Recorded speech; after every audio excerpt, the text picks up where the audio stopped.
The final slam of the oak door was a sound as solid and unforgiving as a coffin lid closing. Through the thick wood, Elara could hear the scraping of the iron bolt, a sound that severed the last thread of the life she had known. On the other side of that door was the warmth of the hearth she had tended for 5 years, the table her husband Thomas had built, and the man who now owned it all, his brother, Silas. Silas stood on the porch, a man built of hard angles and harder certainties. He pressed a small, worn leather pouch into her hand. The clink of the coins inside was pathetic, an insult measured in copper and cheap silver. "The family charter is clear, Elara," he said, his voice devoid of pity. "Thomas left no heir. The farm reverts to me. This is what the dower clause provides." He held out a rolled parchment, tied with a faded ribbon. It was the deed. Not to the fertile bottomland farm, but to a plot designated 2 generations ago as worthless, a place for widows without sons, a final, grudging provision to keep them from becoming beggars on the town's conscience. 40 acres of sheer rock and stunted pine clinging to the upper face of Greytooth Mountain. "And this," Silas added, gesturing to a miserable-looking goat tied to the porch rail. Its left foreleg was crooked from a poorly healed break, and it watched her with intelligent, weary eyes.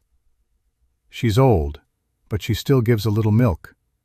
A final token of family goodwill." The words were a mockery, a final twist of the knife. He turned without another word and went back inside his new home. The door did not open again.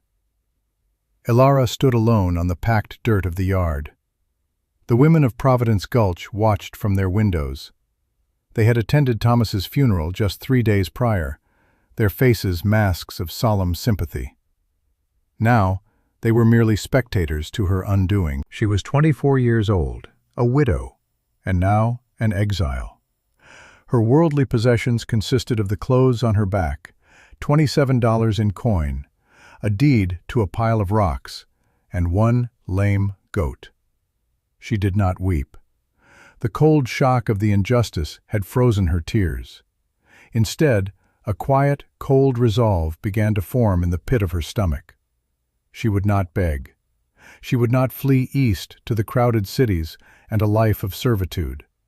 She would walk toward the only thing on earth that was hers. Her first and only stop in Providence Gulch was at Gable's Mercantile. The bell above the door chimed a cheerful, hollow sound. Mr. Gable, a man whose kindness was always measured against a customer's coin, polished the counter with a rag. He saw her, and a look of professional pity softened his features. "A sad business, Elara. A sad business indeed," he murmured. "Silas is a hard man. If you need a bit of credit for a ticket on the eastbound stage—" "No," Elara said. Her voice was steady, though it felt like it belonged to someone else. "I need to buy." She placed her pouch on the counter. Mr. Gable's eyebrows rose as she listed her needs. Not flour, not salted pork, not a warm blanket. She asked for a good felling axe with a hickory handle, a 50-pound sack of salt, a coil of iron wire, a sturdy tin bucket, and a small, sharp knife. It was the inventory of someone preparing for a war, not a winter. Gable paused, his hand hovering over the axe handles. "Elara, that plot on Greytooth, it's a hawk's perch, a place to die, not to live. There's no soil, no shelter. The wind up there in winter would strip flesh from bone. Sell the deed to the timber company for $50. It's more than it's worth." "This is my money," she said, her voice leaving no room for argument. "And that is my land." He sighed, the sound of a man giving up on a fool. He sold her the goods, his movements slow with disapproval. Her $27 became $3. With her last coins, she bought a small sack of cornmeal and a fire starter kit. She left the store, the weight of the axe in her hand a strange comfort. The town watched her go, a lone woman in a worn dress, leading a lame goat, her new, meager life tied to her back. She turned her face toward the looming silhouette of Grey-Tooth Mountain and began to walk. The journey was a punishment. The trail that led from the valley floor was little more than a game track, steep and choked with loose shale. Every step was a battle. The sack of salt dug into her shoulders, its weight a dead, relentless thing. The axe handle, tied to her pack, knocked against her head with a dull rhythm. The goat, which she had decided to call Mercy, followed with a grim determination, her limp a constant, painful reminder of their shared imperfection. By the second day, the fertile valley of Providence Gulch was just a green memory below. The air grew thin and sharp. The trees were smaller here, twisted into shapes of permanent struggle against the wind. The land was exactly as Mr. Gable had described it, a brutal assembly of granite and unforgiving slopes. This was not a place for living things. It was the mountain's skeleton, its bones picked clean by the sky. She found the plot marker late in the afternoon, a simple iron stake driven into a crack in a massive rock outcropping. This was it. 40 acres of what amounted to a cliff face. A sheer wall of gray stone rose before her, fractured and scarred by millennia of ice and wind. At its base, a thorny, impenetrable thicket of briars grew, the only thing that seemed to thrive in this desolate place. There was no flat ground, no spring, no soil deeper than a handful of grit in the rock's crevices. It was worse than she had imagined. It was a geological sneer, a place designed by nature to reject life. The full weight of her situation crashed down upon her. Silas hadn't just disinherited her. He had sentenced her to death. Gable was right. The town was right. She was a fool. Her knees buckled. She slid down, her back against the cold stone, the rough granite scraping through her thin dress. The world swam. A dry, racking sob escaped her lips, the first sound of despair she had allowed herself. Mercy limped over and nudged her hand, a silent, comforting presence.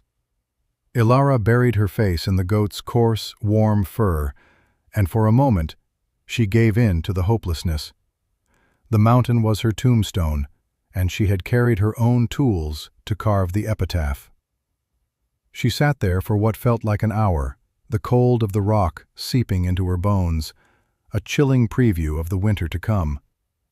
The sun began to dip behind the western peaks, painting the sky in cruel, beautiful shades of orange and purple. As the shadows deepened, the wind began to pick up, a low moan that promised a bitter night. She had to find some shelter, even if it was just a shallow overhang. She pushed herself to her feet, her body aching with exhaustion and defeat.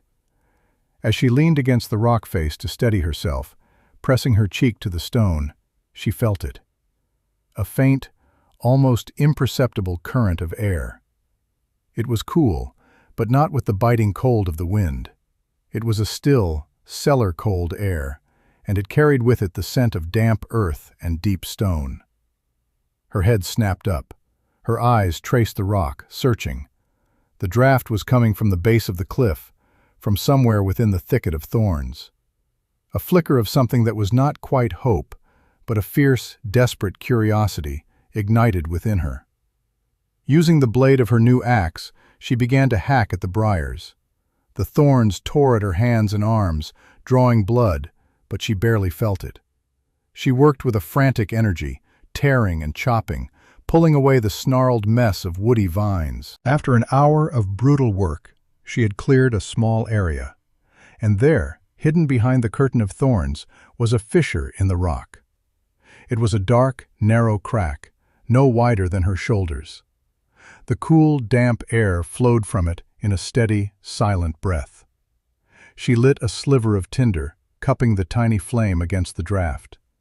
It flickered, then bent inward, pulled into the darkness. It was a cave. She took a deep breath, squeezed through the opening, and stepped out of the dying light of the world and into the absolute black of the mountain's core.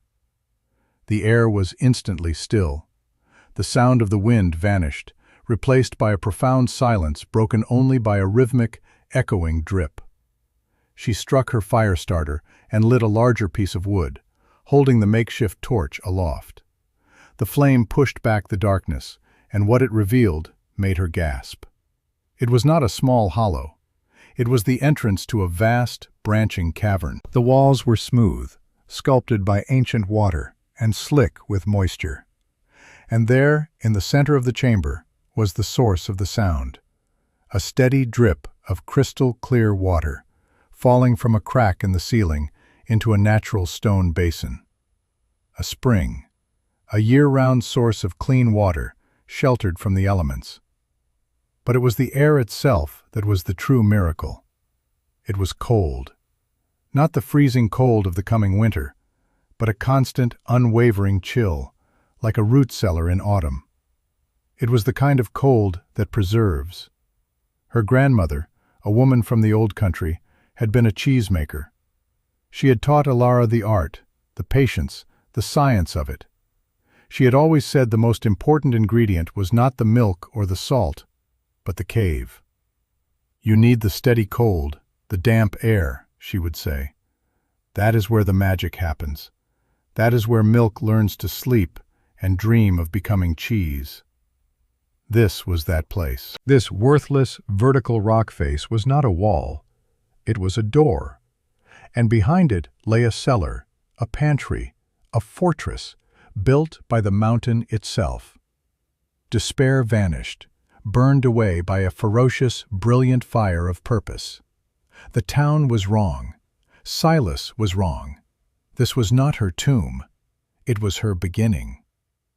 The work that followed was a blur of brutal, relentless labor. Alara's life became a simple, punishing rhythm of muscle and will. The first task was to transform the cave entrance into a home. She used her axe to fell the tough, resilient pines that grew higher up the slope. Learning to fell a tree alone was a series of painful mistakes. The first one she cut fell the wrong way, its branches tangling in another tree, forcing her to spend a day and a half hacking it free. But she learned.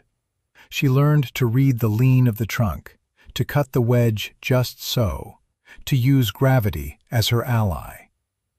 Getting the logs down to the cliff face was a battle in itself. She would drag them, one by one, her hands raw and blistered, her shoulders screaming in protest. The skin on her palms tore, healed, and tore again, slowly building into thick, tough calluses. She was often so tired by day's end that she would fall asleep on a bed of pine boughs just inside the cave entrance, the aches in her body so profound they became a kind of numbness. She built her shelter directly against the rock, using the cliff face as the back wall of her small, one-room cabin. She laid a foundation of the largest, flattest stones she could find and move, levering them into place with a green log. Then she began to build the walls, alternating layers of logs, with a crude but effective mortar she made from clay she discovered deep within the cave, mixed with water from the spring and dried grasses. Chinking the gaps between the logs with moss and more clay became a nightly ritual, a race against the dropping temperatures. The most difficult part was the fireplace. It had to be stone, and it had to draw properly. Building the chimney was a terrifying, precarious task. She stacked flat stones, one on top of the other, binding them with her clay mortar, building it up the side of the cliff face. Twice, a section of it collapsed, sending her scrambling for safety. But on the third try, it held. The first time she lit a fire, and the smoke drew cleanly up the flue and out into the sky, she wept with a relief so deep it felt like a physical release.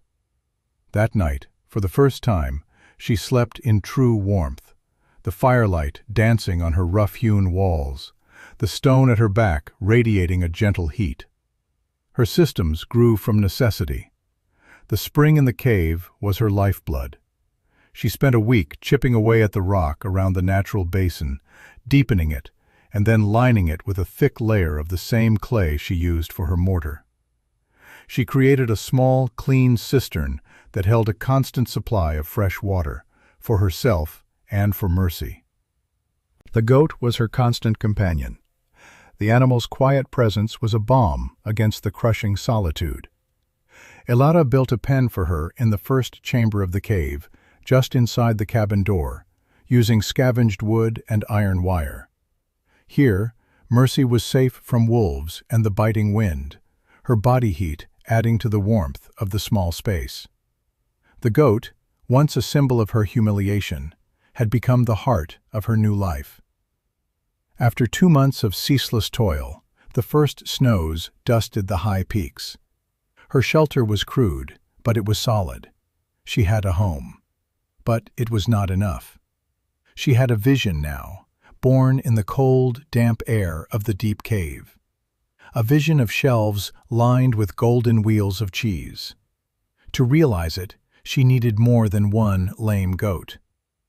She walked back down the mountain, her steps lighter, her body harder and leaner than it had ever been. When she entered Providence Gulch, the townspeople stared. Her face was weathered by sun and wind. Her hands were calloused and stained with dirt, and she carried herself with a new, quiet confidence that unsettled them. She went straight to Gable's Mercantile. The store owner's eyes widened when he saw her. He had expected to hear she had died or given up. He certainly did not expect her to be a customer. "Elara," he said, his voice a mixture of shock and suspicion. We thought the mountain had claimed you." "The mountain provides," she answered simply. She did not buy flour or blankets this time either. She walked past the barrels of goods and went to the livestock broker who did business at the back of the store. With the $3 she had left and a small pouch of silver she had found sewn into the hem of her wedding dress, she bought 2 healthy female goats, both pregnant, and a young, strong buck. It was every penny she had in the world. A murmur went through the small crowd that had gathered in the store. It was one thing to survive on the mountain. It was another to try and build a farm there. It was madness. Gable followed her out onto the porch as she tied the goats together. "What are you doing, girl?" he demanded, his voice low and urgent. "You can't raise livestock up there. There's no pasture. You'll be feeding them to the wolves before the first deep snow. People are starting to talk. They're calling you the Goat Witch of Greytooth." Elara looked at him, her gaze clear and steady. "Let them talk," she said. Then she turned and began the long, slow journey back up the mountain, this time leading not 1 goat, but 4. The trip was an ordeal, the new animals nervous and unruly, but she got them there. She got them home. With the arrival of the new goats, her routine changed. The does began to give milk, rich and warm. The future of her larder was in that milk, and she treated it like liquid gold. Every morning, in the biting cold, she would milk the goats in their sheltered pen. She would carry the precious liquid into the cabin, her hands numb, the bucket steaming. The cheese-making process was a sacred ritual, a connection to the grandmother she had loved. She heated the milk gently over her fire, never letting it boil. She added a small amount of rennet, which she had painstakingly prepared from the stomach of a rabbit she had snared. She watched and waited for the magical moment when the milk thickened, separating into solid curds and liquid whey. She cut the curds with her small knife, then ladled them into a simple cheese press she had constructed from a hollowed log and a heavy, flat stone. She would press the curds for a day, draining the whey, which she saved to drink or use in cooking.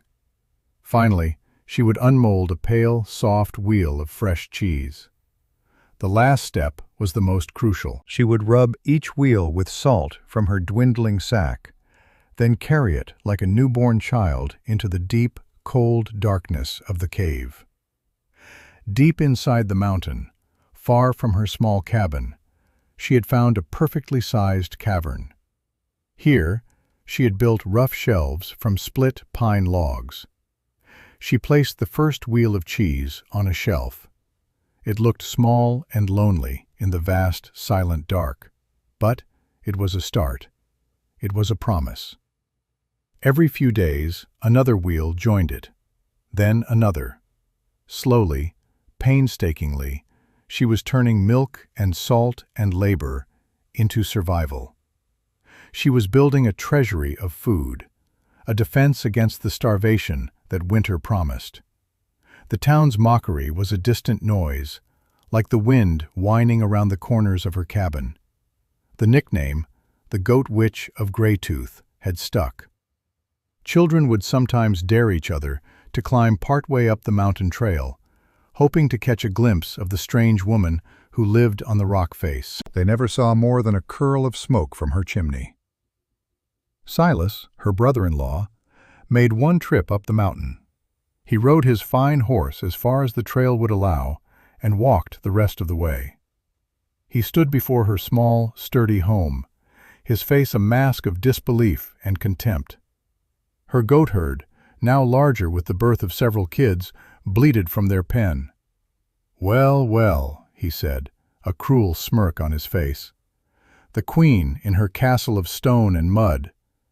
I trust you are enjoying your inheritance, Cellar. Eating rocks and drinking goat milk, is it? A fine life for my brother's widow." Cellar was cleaning a rabbit skin and did not look up from her work. "I am not hungry, Silas," she said, her voice calm, "and I am not cold." Her quiet defiance infuriated him more than any outburst would have. He saw her small garden, where she grew hardy greens in soil she had hauled up the mountain in buckets. He saw the neat stack of firewood, the solid construction of her door. He saw not a victim on the verge of starvation, but a woman who was, against all logic, thriving. He scoffed, turned on his heel, and left, his boots crunching on the gravel. He never returned. As autumn bled into winter, her world shrank. The first heavy snows came, blanketing the mountain in a thick, silent shroud of white. The trail to Providence Gulch disappeared. She was utterly, completely alone. But it was not a frightening solitude. It was a peaceful, ordered existence. Her days were governed by a simple, repeating rhythm. Wake before dawn, stoke the fire, milk the goats, feed the animals, haul water from the cistern, chip ice from the cabin's single small window. Spend the afternoon chopping wood from the trees she'd felled before the snow, or checking her snare lines. In the evenings, by the light of the fire, she would mend her clothes, carve a new tool, or simply sit and listen to the sound of the wind, trying and failing to get in. And every few days, she would perform the ritual of cheese-making. The shelves in the deep cave were no longer sparse. They were filling up. Row upon row of aging wheels, from small, hard rounds of goat cheese to larger, creamier ones she was experimenting with. The cave was her sanctuary and her vault. Down in its silent, cold darkness, the cheese slept, growing sharper, richer, more complex. It was more than food. It was a library of her summer's labor, a testament to her will. Winter tested her systems. A pack of gaunt, hungry wolves, emboldened by the deep snow, circled her cabin for 3 nights. Their howls were a chilling symphony just outside her walls. But her door was thick oak, barred from the inside. Her goats were safe in their stone-walled pen.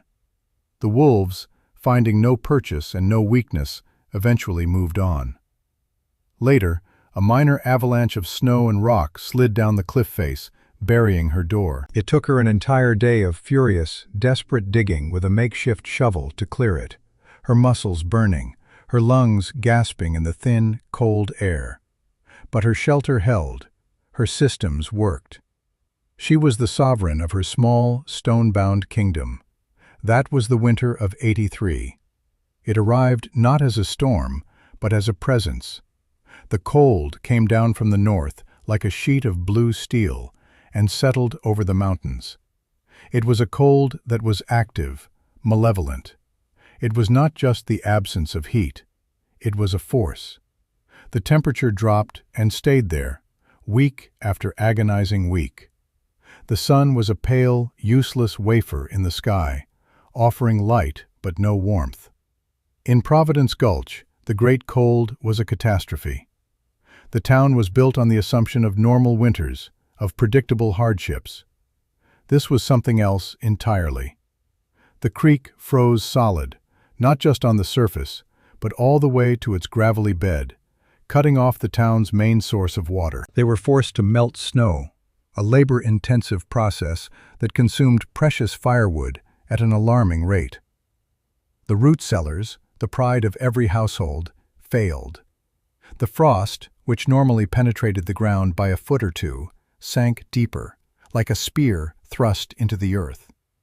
It reached the potatoes and turnips, turning them into black, mushy rot. It spoiled the apples and shattered jars of preserves. The community's entire food supply, so carefully stored, was being destroyed from below by the relentless cold. Livestock began to die. The cattle in their drafty barns shivered themselves to death. The hay stores, frozen solid, were difficult to break apart and offered little nutrition. The town's confidence, built on generations of successful farming, shattered like frozen glass. Families huddled in their homes, burning furniture to stay warm, their larders emptying with terrifying speed. The meeting hall, the symbol of their community, developed a great crack in its foundation from the frost heave. Providence Gulch was a town under siege by the sky itself. But on the face of Grey Tooth Mountain, Cellar was insulated from the apocalypse. Her cabin, banked by the immense thermal mass of the mountain, held its warmth. The stone absorbed the heat from her small, efficient fire and radiated it back at her throughout the long nights. The wind howled and screamed against the cliff face, but inside it was just a distant, muffled roar. Her goats, nestled in their pen deep within the cave's entrance, were calm and healthy. The spring still dripped its steady rhythm, providing an endless supply of water that was cold but never frozen.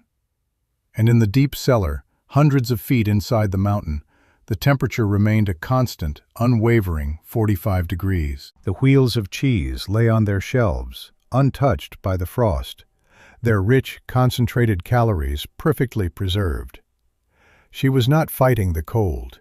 She was living outside of its reach. Her small world was warm, ordered, and most importantly, fed. One afternoon, as the white world outside was beginning to fade into a blue twilight, she heard a sound. It was not the wind or the scuttling of a small animal. It was a frantic, desperate banging on her door. No one ever came to her door. Her heart leaped into her throat.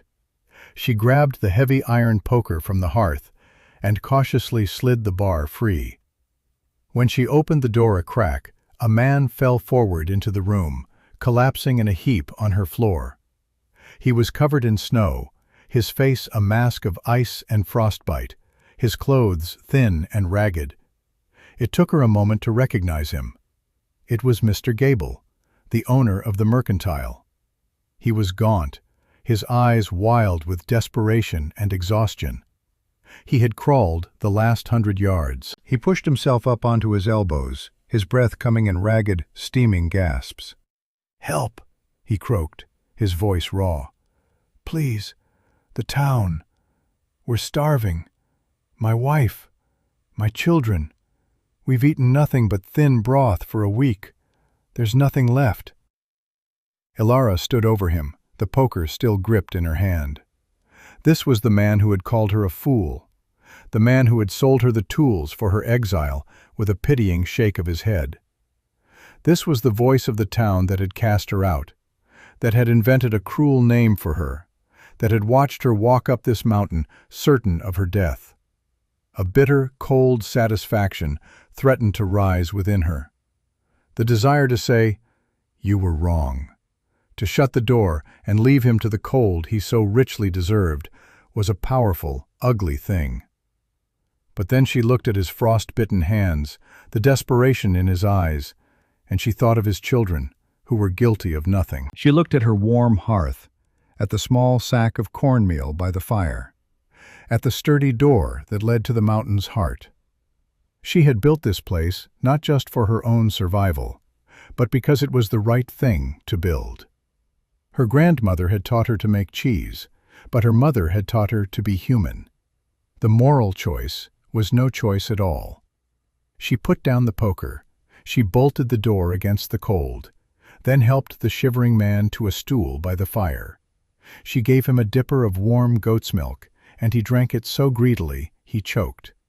She broke off a piece of her dense, chewy bread, and he devoured it in 3 bites. She said nothing of his mockery, nothing of the town's scorn.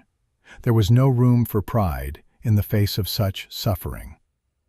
When he had recovered some of his strength, he looked around her small, warm cabin, his eyes wide with disbelief. He saw the healthy goats in their pen, the neat stack of wood, the utter lack of desperation. "How?" he whispered. "How are you alive?" "The mountain provides," Elara said again. She lit a lantern. "Come, I will show you." She led him through the door at the back of her cabin and into the cave. The air immediately grew still and cold. He followed her, his footsteps echoing in the immense silence. They went deeper into the mountain, through winding passages, until they arrived in the aging cavern. Elara raised her lantern. The light fell upon the shelves. It illuminated row after row, stack after stack, of pale, golden wheels of cheese. Small, hard rounds, large, heavy wheels, dozens and dozens of them. It was a fortune in food, a treasure of calories and protein, all resting here in the cold, silent dark, perfectly preserved. The air smelled of damp earth, stone, and the rich, nutty aroma of aging cheese. Gable stopped dead. He stared, his jaw slack. His mind could not reconcile the image of the goat witch in her folly with this staggering display of foresight and labor. This was not the work of a fool. This was the work of a genius. This was not a hovel, it was an ark. He turned to her, and the lantern light showed tears freezing on his cheeks. His face was a ruin of shame and awe. "We were wrong," he said, his voice breaking. "My God, Elara, we were all so wrong. We called you a fool. We laughed at you. We sat in our warm homes and judged you while you were up here, building this." He gestured helplessly at the shelves. "We were the fools. We were the blind, arrogant fools." Elara looked at the man, at his profound and painful humility. Vengeance would have been a bitter, unsatisfying meal. Grace was sustenance. She picked up a cutting wire from a hook on the wall and handed it to him. Her voice was quiet, but it filled the vast cavern. "There is food," she said. "Cut what you need for your family. Then go back to the town and find a sled. We will need it to carry more."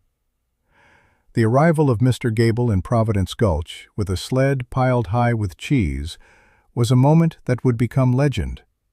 He did not hoard it for his own family. He took it directly to the meeting hall, and with the help of the few other able-bodied men left, distributed it, piece by piece, to every starving family. It was a miracle. The rich, dense food halted the starvation, providing the strength and calories people needed to survive the last, brutal weeks of the Great Cold. The next person to make the desperate pilgrimage up Greytooth Mountain was Silas. He arrived not with a smirk and a fine horse, but on foot, his face gaunt, his pride stripped away by the hunger of his own children. He stood before Elara's door and did not mock. He begged. He told her his cattle were dead, his stores were ruined, and his family was sick. He asked for her help. Elara looked at the man who had cast her out, who had given her a lame goat and a pile of rocks, and considered his duty done. She felt nothing, not hatred, not triumph, just a great, weary emptiness. She filled a sack with cheese and handed it to him. He took it, mumbled a thank you he couldn't meet her eyes to say, and stumbled back down the mountain.